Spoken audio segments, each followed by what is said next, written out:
Allahumma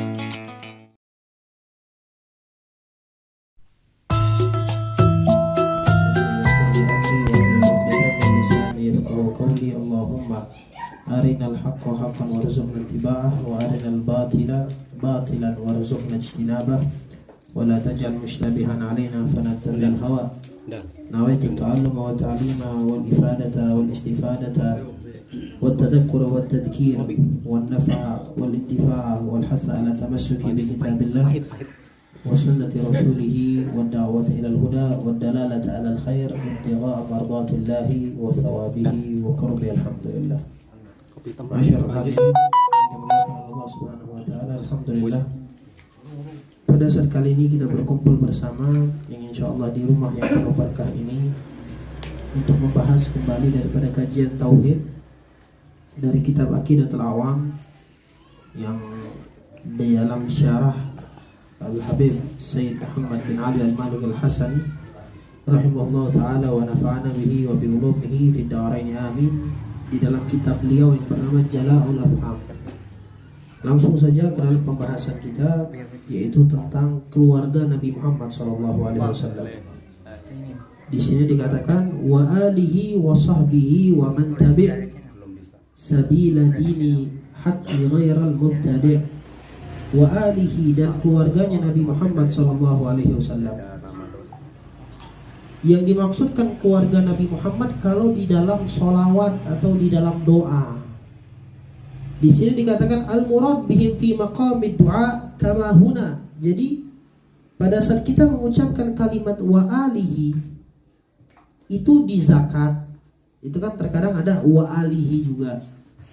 Pada saat lagi di dalam sholat itu kan ada wa alihi juga. Pada saat doa habis sholat, ya, wassallallahu ala sayyidina Muhammadin wa ala alihi. Nah, itu ada alihi. Ini semuanya memiliki arti yang berbeda. Maksudnya arti dalam tersebut bahasa tersirat ya. Tersirat atau tersurat kan. Kalau dari segi teks arti alihi keluarga. Itu apa? Tersurat ya. Nah, arti yang tersiratnya namun berbeda di dalam setiap permasalahan, di dalam setiap bab. Di sini dikatakan seandainya di dalam doa, pada saat kita doa wassallallahu alaihi Muhammadin wa alihi wasallam, alihi di situ apa? Kullu mu'minin taqi. Setiap mukmin yang bertakwa. Ini setiap mukmin yang bertakwa. Dalilnya apa? Di dalam hadis disebutkan. Hadis yang diriwayatkan oleh Anas bin Malik radhiyallahu taala anhu warḍah. Beliau berkata, pernah ada seseorang yang bertanya kepada Rasulullah. Dan dia nanya, man alu Muhammad? Siapa sih yang dimaksud wa alihi?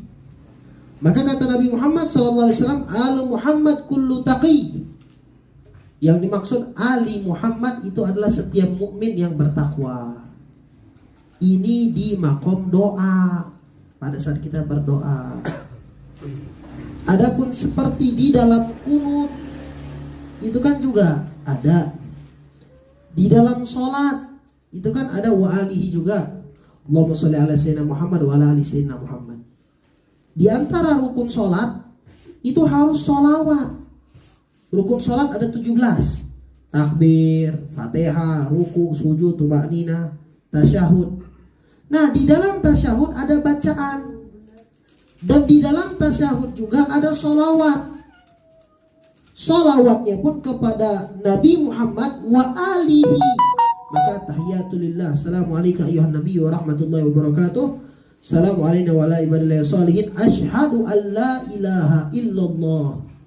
Nah, kita pada saat tahiyat ngucapin asyhadu an la, pas ilaha illallah baru asyhadu an la ilaha illallah.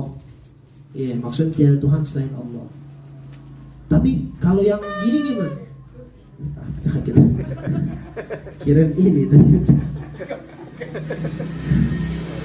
Adapun ada orang yang muter. Itu gimana? Wallahu a'lam. Ya, itu disebutkan ada beberapa gerakan yang dilarang di dalam sholat. Seperti kanakru ba'irin, waltifatu katha'labin. Noleh seperti hewan. Itu nggak boleh. Maksudnya seperti burung hantu. Nah, itu nggak boleh. Walaupun sebenarnya noleh sedikit itu nggak masalah, cuma makruh, nggak sampai batal. Ngadep ke sujud itu sunnah. Kita nggak ngadep ke sujud pun nggak masalah. Seandainya kita bisa mendapatkan kekhusyuan dalam menjem, itu pun nggak masalah. Namun ada yang mengatakan makruh. Seandainya dia bisa khusyuk dengan melek, ngelihat sujud, lebih baik daripada menjem. Tapi kalau dia melek, dia ngelihat ke yang lain, lebih baik menjem. Yang penting khusyuk. Karena intisari sholat khusyuk. Jadi ya yang namanya noleh sedikit misal, itu nggak masalah. Cuma ya masa sih dalam sholat kita noleh?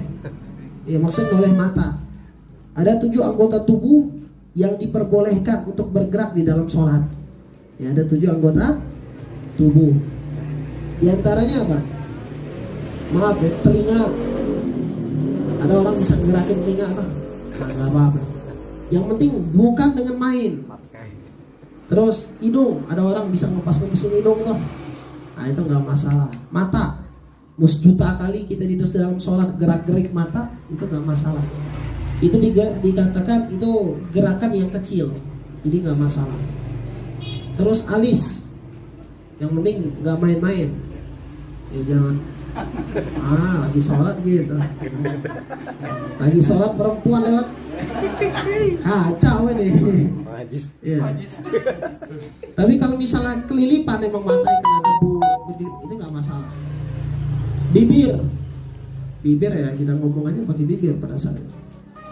Di antara yang lain gerakan jari. Jadi kalau mau gatel, garuk, itu jari doang. Misal gatel di sini, jari doang. Mau 10 kali, 12 kali nggak apa-apa. Di sini gatelnya, taruh misal jari aja, jangan. Dia batal kalau gitu. Itu batal. Dan di antara yang lain kemaluan laki-laki, sholat subuh misal gerak, itu nggak masalah, nggak batal. Intinya bukan dengan main. Kalau main batal semuanya. Ya, main batal semuanya. Subhanallah. Namun ada kan yang namanya agama Islam ini mudah. Namun jangan dimudahin gitu. Udah mudah, jangan dimudahin. Udah gampang, jangan digampang-gampangin. Subhanallah, ada ulama yang benar-benar faham. Saya dulu pernah punya guru, muridnya Kiai Maimun Zubair, namanya Ustaz Rohibin. Dalam fikihnya udah luar biasa ya. Semua kitab fikih dia pahami, dia pelajari. Pernah suatu hari beliau bawa anak lagi sholat. Itu di pondok, di santri ada di sebelah situ. Kebetulan ada colokan di sini. Colokannya itu nggak ada tempatnya lagi, nggak ada rumahnya. Kabel-kabel. Dia masukin tangan. Ya santri diam aja. Itu Ustaz Rohibin langsung sambil baca doa, alhamdulillah rabbil alamin. Tapi dia nggak niat main. Walhasil wallahu alam, dia punya dalil. Namun kita jangan diikutin, kita belum sampai magomnya. Kita kalau udah kayak gitu udah main aja. Ngebenerin bacaan imam dalam sholat saja, itu ada ulama mengatakan boleh kalau bukan dengan niat ngomong. Kalau niat yang ngebenerin, artinya kita ngajak ngomong dia. Ya. Kalau niatnya ngebenerin, itu arti kita ngajak ngomong dia. Ya, kita ngajak ngomong dia. Jadi niatnya apa? Zikir. Imam baca salam misal. Ya, pada saat dia kuliah ayyuhal kafirun, ya pada saat kuliah ayyuhal kafirun dia baca beda. Ya, atau kebolak-balik. Ya. Kebolak-balik sampai enggak habis-habis. Enggak habis-habis sampai. Maka caranya kayak gimana? Boleh kita ngasih tahu, tapi jangan niat ngebenerin, tapi niatnya zikir. Jadi sholat itu ada rukun. Ya ada rukun. Nah, di antara rukun sholat adalah wa'ala alihi, membaca sholawat kepada keluarganya Nabi Muhammad SAW. Yang membaca sholawat kepada keluarga Nabi Muhammad SAW. Itu disebutkan oleh Imam Syafi'i. Ya ala baitin Nabi hubbukum. Ya ala baiti Rasulillah hubbukum. Fardun fil Qur'ani anzalahu. Yakfikumu min azimil fakhri annakum man lam yusalli alaikum la salata lahu. Itu dikatakan wahai keluarganya Rasulullah, mencintai kalian itu di dalam Quran telah diwajibkan. dengan dalil qul la as'alukum alaihi ajra illa al-mawaddata fil qurba. Yakfikum min 'azimil fakhri annakum. Cukup bagi kalian udah kemuliaan. Man lam yusalli alaikum la salata lahu. Orang yang salawat kepada Nabi tapi tidak salawat kepada keluarga, salatnya nggak ada sah. La salata lahu. Nah, jadi beda tempat, beda makna. Adapun keluarga Nabi sendiri, keluarga itu ada khilaf antar ulama. Ada yang mengatakan hanya keluarga yang mahsyurah, yang sedikit seperti Sayyidah Fatimah, Ali, Hasan, Husain. Namun mu'tamad ulama mengatakan semua keturunan yang ada ikatan kepada Nabi itu dikatakan wa alihi, ya keluarga Nabi Muhammad. Jadi pada saat sholat di kunut tuh wa ala alihi itu maksudnya keluarga Nabi. Pada saat sholat tahiyat wa ala alihi, ya, itu keluarga Nabi. Oh iya, tadi masalah tahiyat, ya, nyambung jauh banget. Nah, tahiyat seperti wa adnabu khailin, ngegerakin seperti ekornya kuda yang kanan kiri. Itu dikatakan tidak boleh. Ya, atau ruku seperti matok gitu, itu juga nggak boleh. Terus duduk seperti duduknya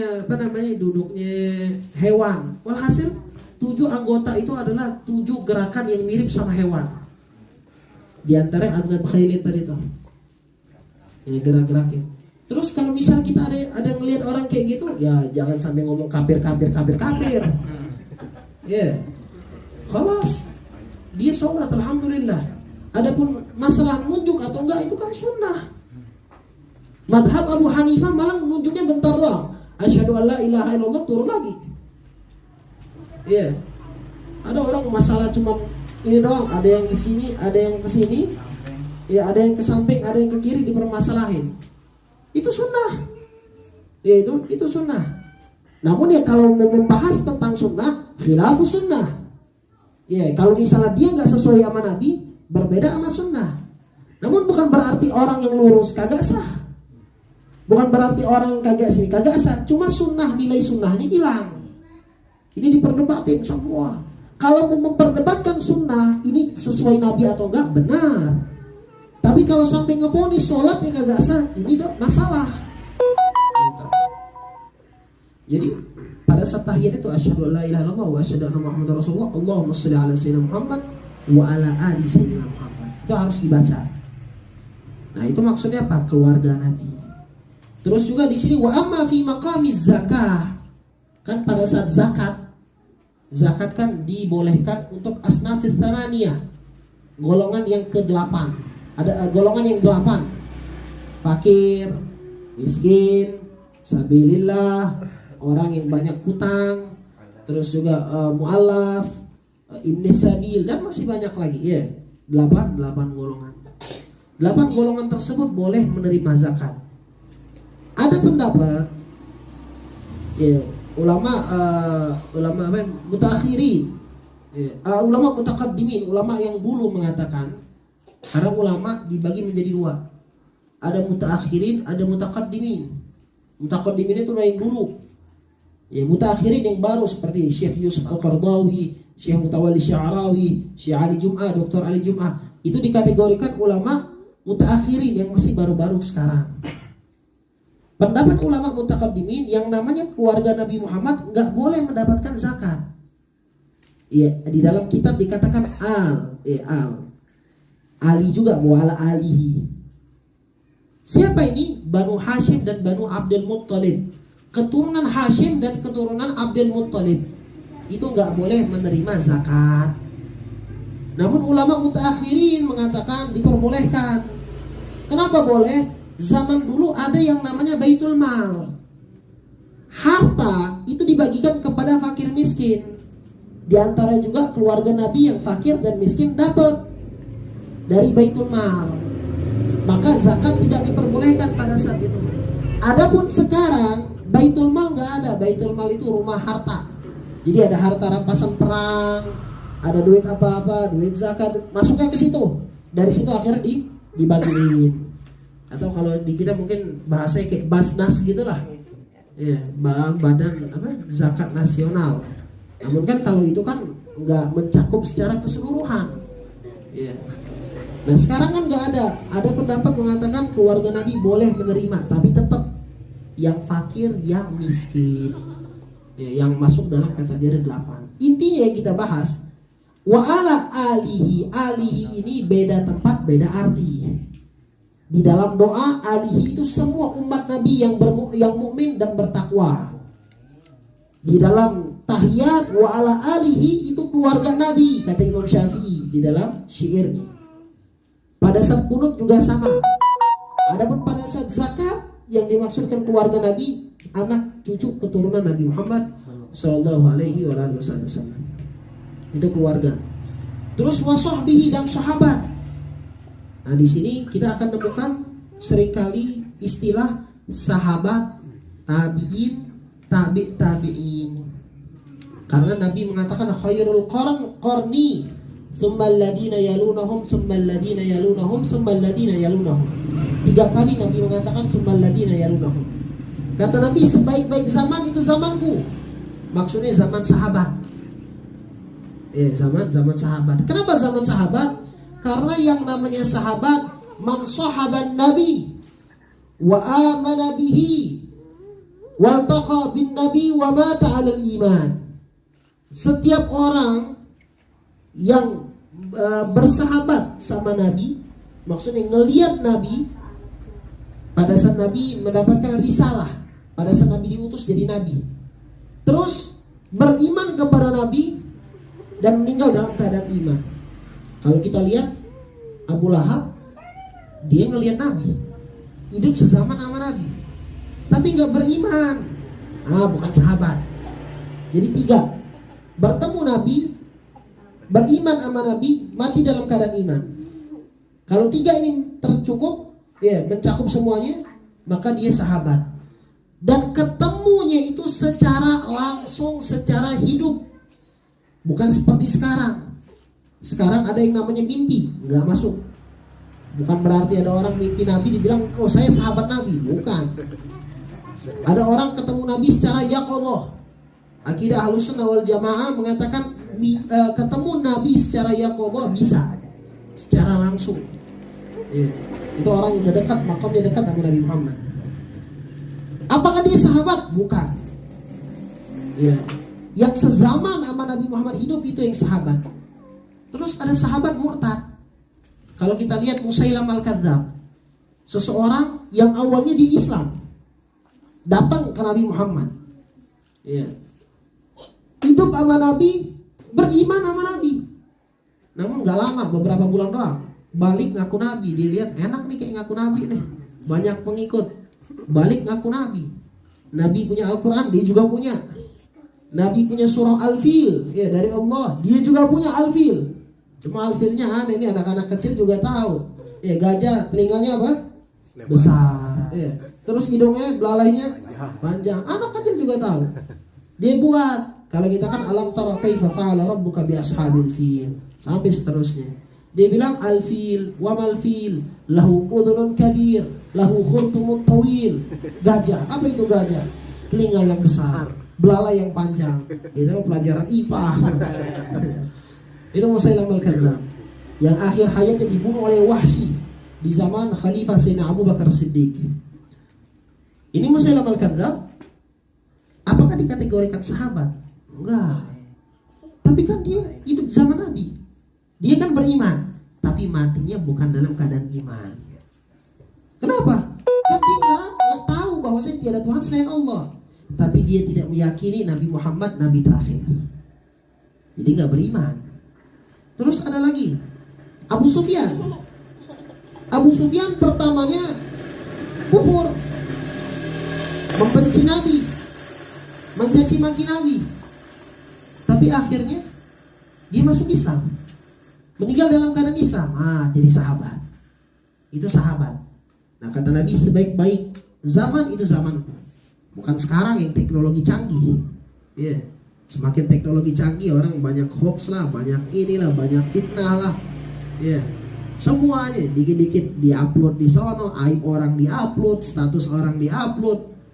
Curhatnya bukan nama Allah lagi, curhatnya di status. di Instagram, ya Allah saya butuh duit. Ya. Aduh lapar banget dah. Aduh saya pengen sedekah, diupload di situ. Niat aja udah berubah. Orang biasa niatnya mahallu hafil qalb di hati, sekarang niat mahallu hafil jawal. Tempatnya di HP. Ya, tempatnya di HP. Mau ziarah, niat ziarah baik. OTW ziarah. Alhamdulillah. OTW kajian. Coba niatnya dia sembunyiin, niatnya jadi ikhlas buat dia sendiri karena Allah. Ya. Tapi kalau dia niatnya jelek, dia buat status biar dia ini orang anak kajian nih. Dia berubah jadi akhirnya. Ya. Jadi kata Nabi, sebaik-baik zaman zamanku. Tsummal ladina yalunahum, kemudian setelahnya zaman tabi'in. Siapa tabi'in? Tabi'in syaratnya mirip. Orang yang bertemu dengan sahabat tapi nggak bertemu sama Nabi. Ya. Beriman dan meninggal dalam keadaan iman. Contoh, Uwais Al-Qarni hidup di zaman Nabi tapi nggak ketemu sama Nabi. Sampai Nabi berpesan kepada Abu Bakar, Umar, kalau ketemu sama Uwais minta doa. Nggak sezaman tapi nggak ketemu. Apakah sahabat? Bukan. Kan nggak berkumpul. Syarat tadi kan sahabat 3. Berkumpul sama Nabi, beriman sama Nabi, wafat dalam keadaan iman. Ini kan nggak berkumpul. Jadi apa? Tabi'in. Kok tabi'in? Karena dia ketemu sama sahabat. Jadi ya tabi'in. Tsummal ladina yalunahum, kata Rasulullah. Kemudian zaman setelahnya yaitu adalah tabi'in. Biasanya kita sholat Jumat tuh dengar wa ala alihi wa sahbihi wa tabi'in wa tabi'in wa man tabi'ahum bi ihsan ila yaumiddin wa anna ma'hum wa fihim bi rahmatika ya arhamar rahimin. Allah maghfir, tuh langsung yang tidur bangun. Allah maghfir lil muslimin wal muslimat. Itu kan ada wa tabi'in wa tabi'in. Nah, tabi'in itu siapa? Orang yang enggak ketemu sama sahabat tapi ketemu sama tabi'in. Bahkan dikatakan tabi'in. Apa arti tabi'in? Kalau sahabat kan jelas, ya sahabat. Apa arti tabi'in? Tabi itu adalah dari kalimat taba'a, yatba'u. Artinya apa? Pengikut. Orang yang ngikut Nabi. Walaupun gak ketemu sama Nabi, tapi jalurnya ngikut jalannya Nabi. Maka dikatakan tabi'in. Terus kenapa dinamakan tabi'in? Karena mereka gak ketemu sama Nabi, gak ketemu sama sahabat. Tapi mereka ngikutin tabi'in yang ngikutin sahabat dan sahabatnya ngikutin Nabi. Maka dikatakan pengikut tabi'in, pengikut orang yang ngikutin sahabat dan ngikutin Nabi. Jadi nyambung kayak gitu. Itu zaman yang paling bagus, 4 zaman itu. Sahabat maksud zaman Nabi, ya, zaman tabi'in dan zaman tabi'in. Nah, adapun sahabat ini banyak. Ya. Cuma permasalahannya banyak orang di zaman sekarang membenturkan antara sahabat dan keluarga. Ada kelompok namanya kelompok Nawasib atau Nasibi. Dia mencintai sahabat tapi menyalahkan keluarga Nabi. Ada kelompok namanya Rawafid atau Rafidhi. Dia mencintai keluarga Nabi tapi menyalahkan sahabat. Kelompok Rafidhi, mereka cinta banget sama Nabi, sama keluarga Nabi. Tapi kalau sahabat salah. Sampai diantara mereka mengatakan, kita kan sering dengar hadis Abu Hurairah. Mereka bilang, tuh Abu Hurairah ngeriwayatin hadis bukan asli, tapi seenaknya dia doang, ngeluarin dari kantong, kata mereka. Karena benci sama sahabat. Padahal Abu Hurairah orang yang paling dekat termasuk sama Nabi Muhammad. Abu Bakar mereka benci. Kenapa? Karena Abu Bakar adalah sahabat Nabi. Padahal dia gak paham Abu Bakar mertuanya Nabi. Padahal dia gak tahu bahwa Ja'far As-Sadiq, cucunya Nabi Muhammad SAW, itu beliau berkata, aku lahir dari Abu Bakar 2 kali, kata dia. Maksudnya apa? Nasabku ini ada urutannya dari Abu Bakar Siddiq, dari bapak, dari mak, ada semua. Ya ada kaitannya, ada urutannya. Tapi dikatakan bahwasanya dia benci sama sahabat. Padahal yang namanya keluarga sama sahabat itu nggak bisa dipisahkan. Bahkan mereka ini kan sangat mencintai Sayyidina Ali. Sampai di antara mereka ada yang mengatakan Sayyidina Ali itu hampir menjadi Tuhan. Ini yang kelompok ekstrim. Kelompok bawahnya dikit, mereka mengatakan Sayyidina Ali seharusnya jadi nabi. Malaikat Jibril salah alamat. Kira Ayu Ting Ting apa? Apa namanya? Salah alamat dia kata. Terus di bawahnya lagi mengatakan enggak. Yang nabi itu benar, Nabi Muhammad. Cuma seharusnya Sayyidina Ali habisnya jadi khalifah, yang lain bukan khalifah. Di bawahnya lagi mengatakan semuanya khalifah, cuma masalahnya yang lain ngerampas. Di bawahnya lagi mengatakan, oh Sayyidina Ali itu adalah yang paling mulia di antara yang lain, bukan masalah khalifah.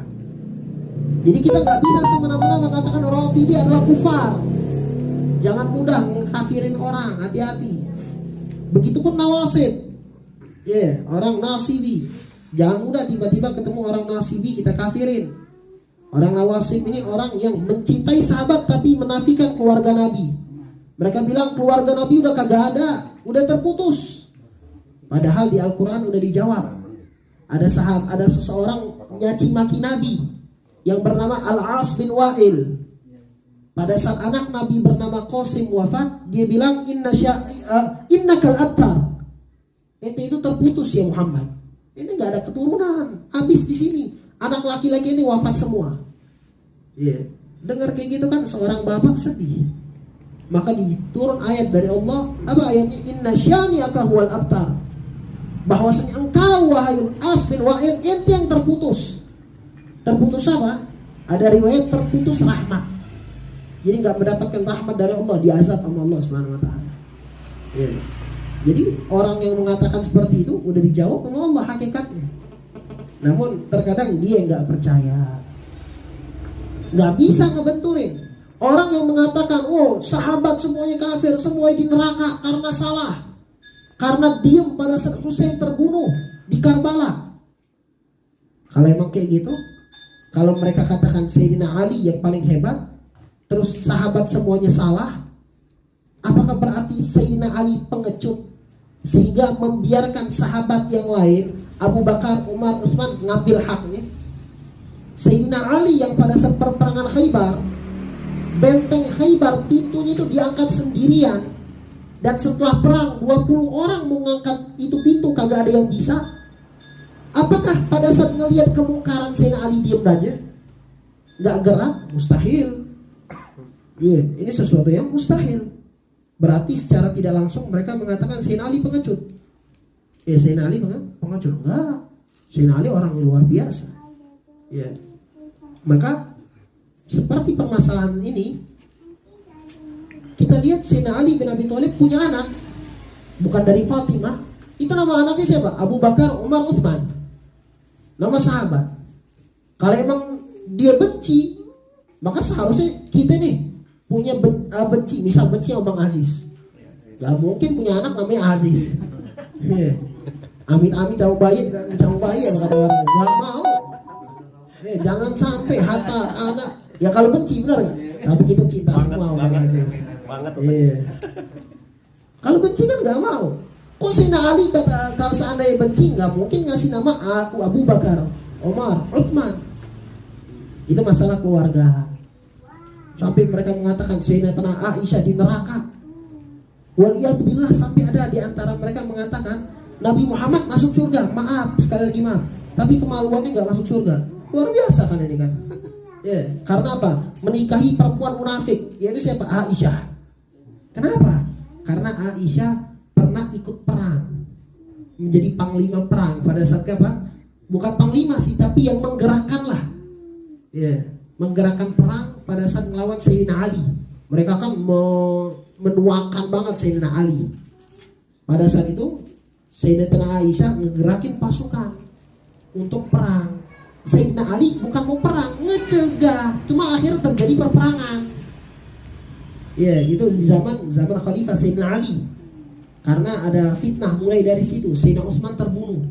Semua orang bingung siapa yang ngebunuh. Kita harus cari. dan kita minta kisos, darahnya harus ditumpahkan. Nah, mulai fitnah banyak dari situ. Karena awalnya Sayyidina Utsman difitnah juga. Dikata Sayyidina Utsman kagak adil. Masa orang kagak kerja tapi digaji. Semua pekerjanya itu pekerja pekerja tuyul lah.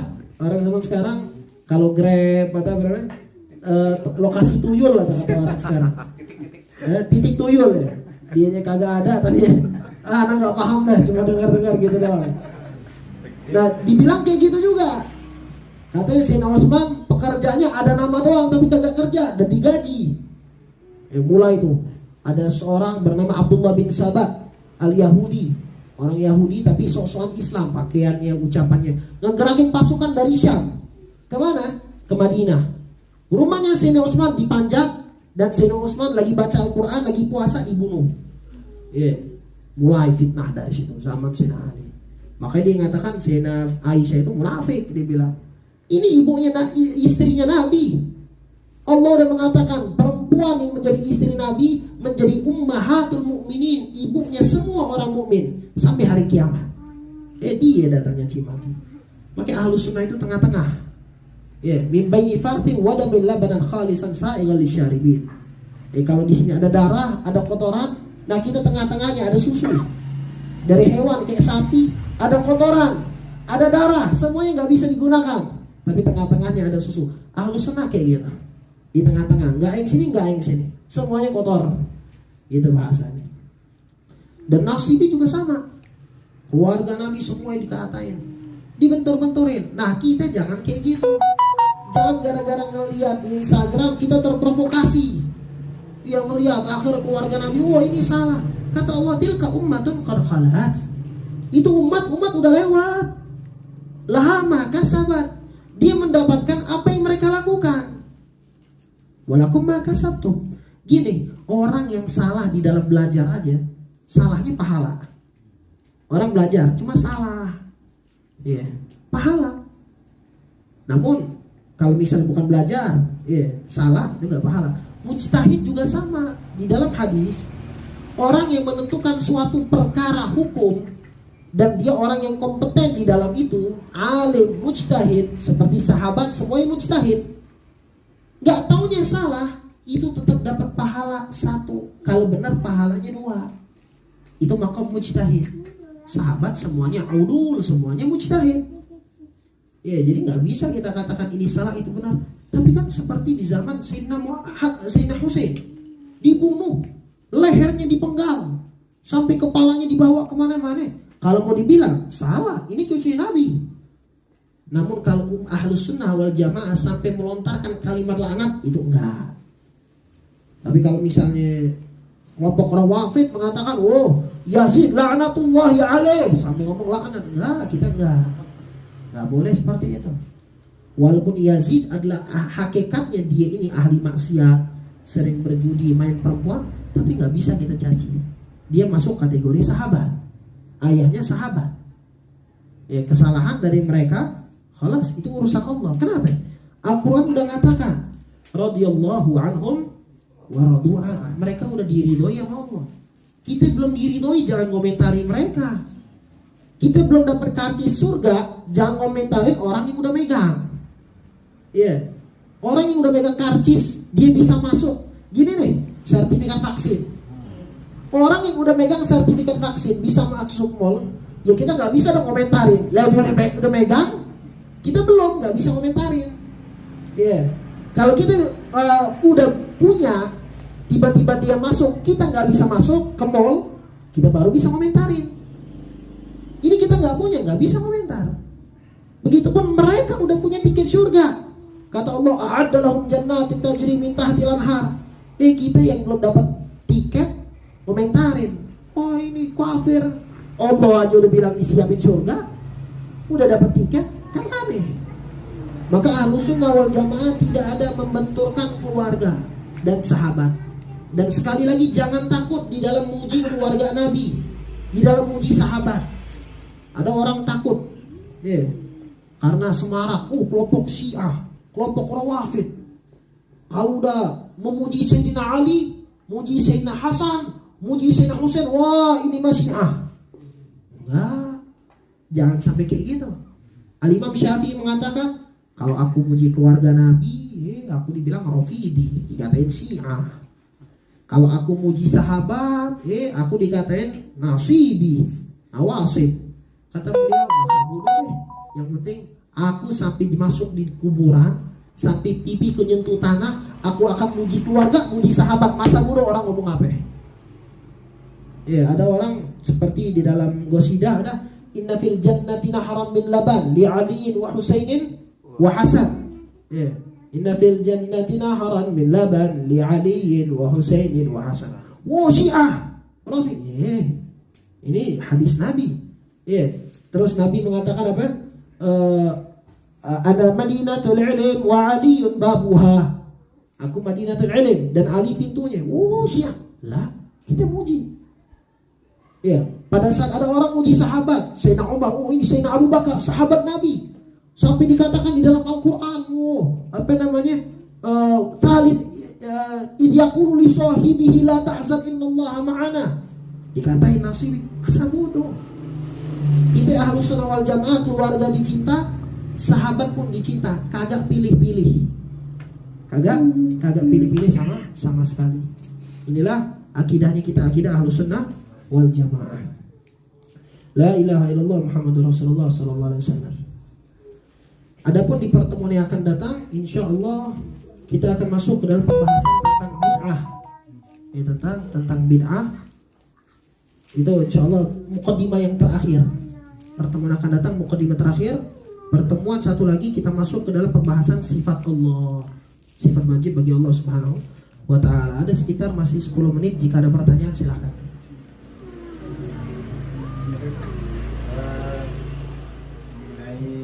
Ya, istilahnya gini,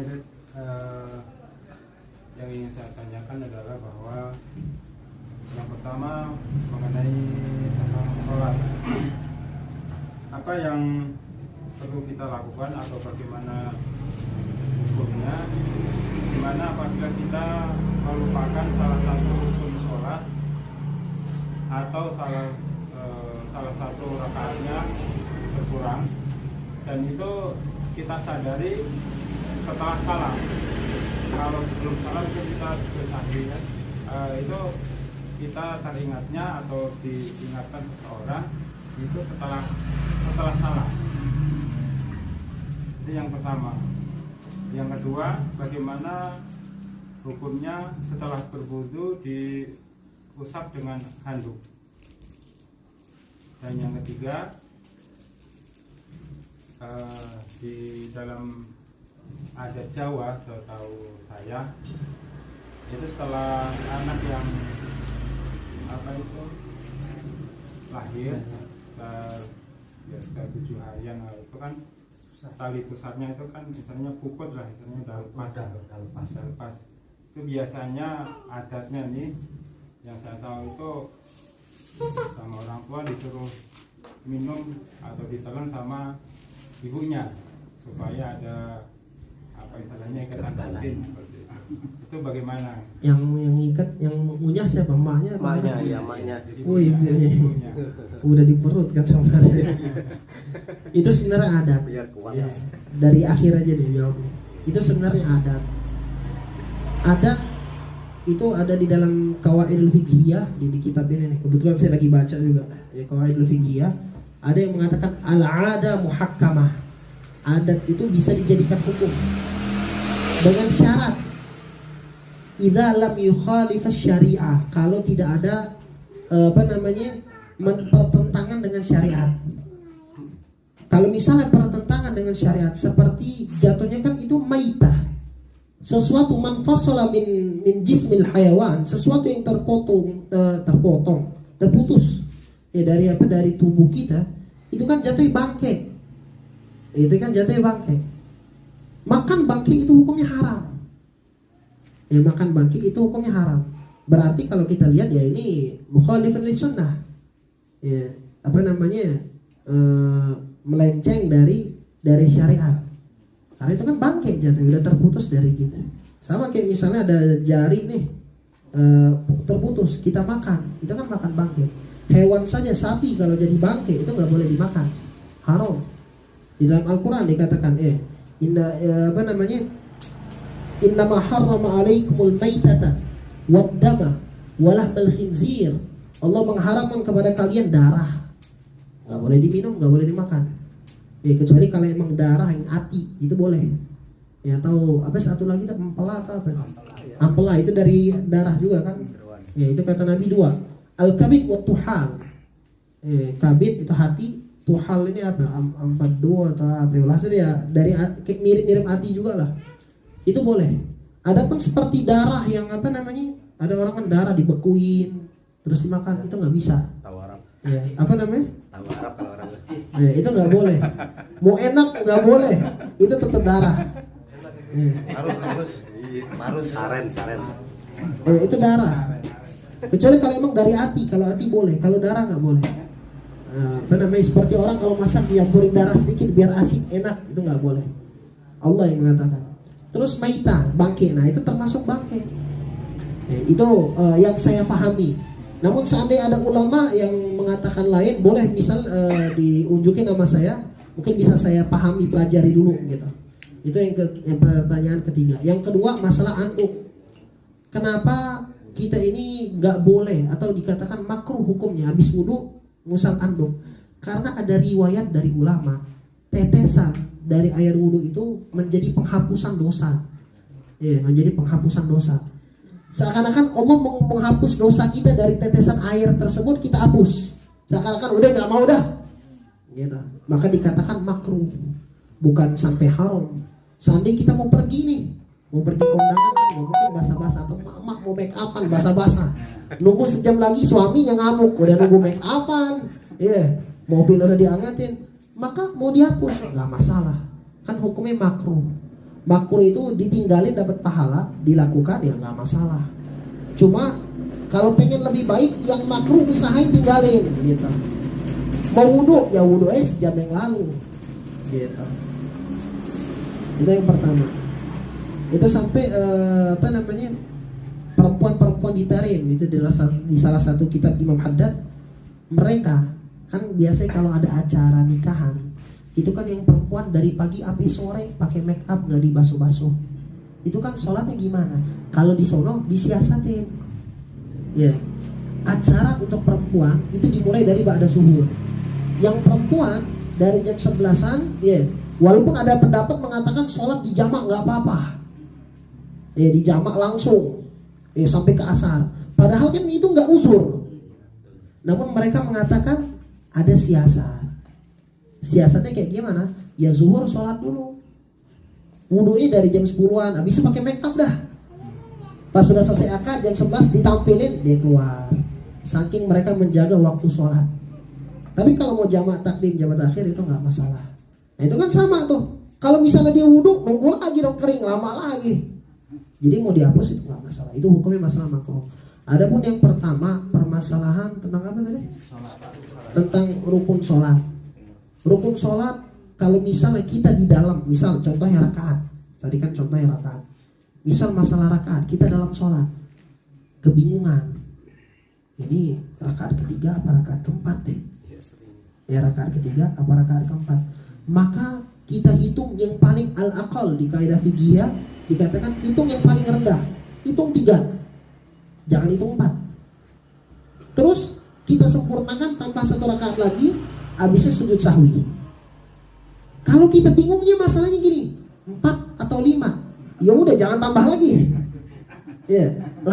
Langsung sujud. Langsung selesai dan sujud sahwi. Itu masalah. Nah, kalau lupanya ini dia ngerasa udah selesai.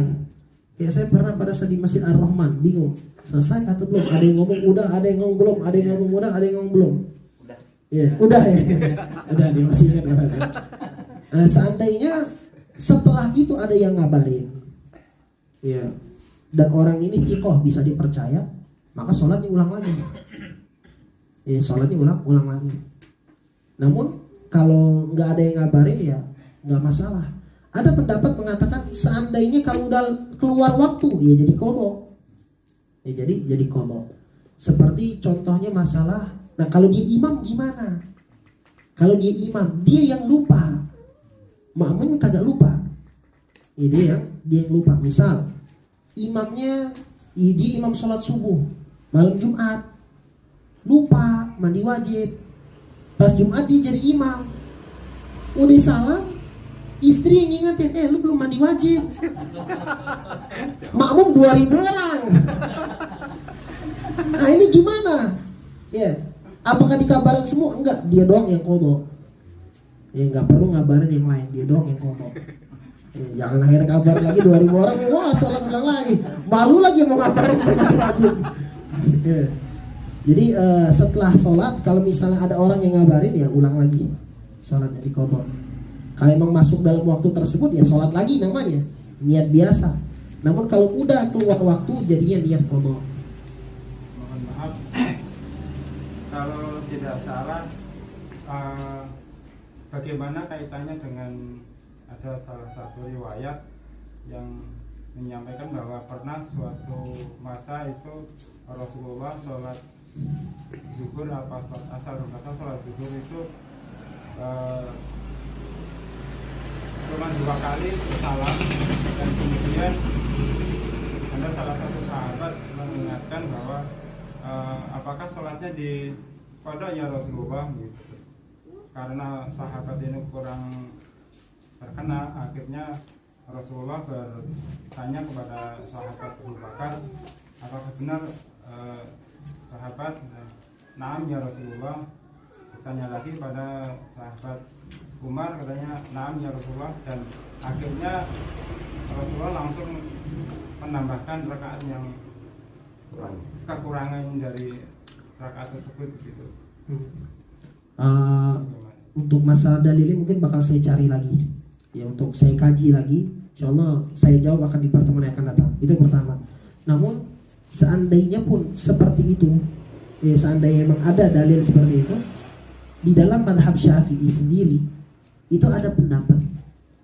Beliau mengatakan seandainya kita lupa seperti kunut, contohnya kunut deh, atau rakaat kayak tadi, udah salam, assalamualaikum warahmatullah, assalamualaikum warahmatullah, lupa serakaat, apakah langsung ditampel bahasanya, ditutupi satu rakaat lagi langsung berdiri, atau kita ngulang dari awal? Itu yang maksudnya kan. Kata Imam Syafi'i di dalam kitab Umdah dan lain-lain, seandainya kita tidak melakukan gerakan yang banyak, gerakan 3 kali berturut-turut yang besar, terus enggak berbicara lebih dari 3 kalimat, dan tidak makan, tidak bergerak banyak, maka langsung misal nih, assalamualaikum warahmatullah, assalamualaikum warahmatullah, Bang Aziz ngomong, ben kurang 1 rakaat, Allahu Akbar, itu nggak apa-apa. Cuma kalau misalnya assalamualaikum warahmatullah, assalamualaikum warahmatullah, terus kita, wah lu mau beranda, kagak ada, main HP dulu, akhirnya ada yang ngomong, enggak benar, nah itu nggak bisa lagi, harus ngulang. Kenapa? Karena syarat sambungan antara sholat yang satu dengan yang lain itu tidak boleh ada hal yang membatalkan sholat. Itu kan gerakan, makan, banyak ngomong membatalkan sholat. Kalau kagak ada hal-hal seperti ini, dia langsung berdiri lagi menyelesaikan, menyempurnakan rakaat yang ketinggalan, itu nggak masalah. Namun yang di dalam hadis tadi mungkin saya akan lihat lagi, saya akan kaji lagi. Tadinya saya juga mau istilahnya persisnya gitu tuh, kelupaan. Nggak apa-apa. Cuma pendapat Imam Syafi'i seperti itu. Kalau misalnya memang mau lanjutin langsung, itu boleh. Kalau tidak ada jeda yang lama. Kalau ada jedanya lama, waktunya lama, banyak ngomong, banyak udah makan, udah banyak gerak, itu nggak bisa langsung nyambung. Karena di samping, ya itu tadi, di samping baca riwayat tersebut, dalam hadisnya juga pernah ada kajian yang menyampaikan seperti itu. Kalau memang seperti ini, praktiknya bagaimana? Kalau di pengajian yang lain, seperti yang kami sampaikan, memang harus mengulang lagi pencerahannya itu. Iya, mengulang lagi kalau misalnya udah gerakannya banyak. Tapi kalau belum, langsung nggak apa-apa. Cuma dari hadis itu ntar saya coba buka. Ada lagi? Kalau kagak ada kita tutup. Nggak ada? Rasulullah a'lam bishawab. Assalamualaikum warahmatullahi wabarakatuh.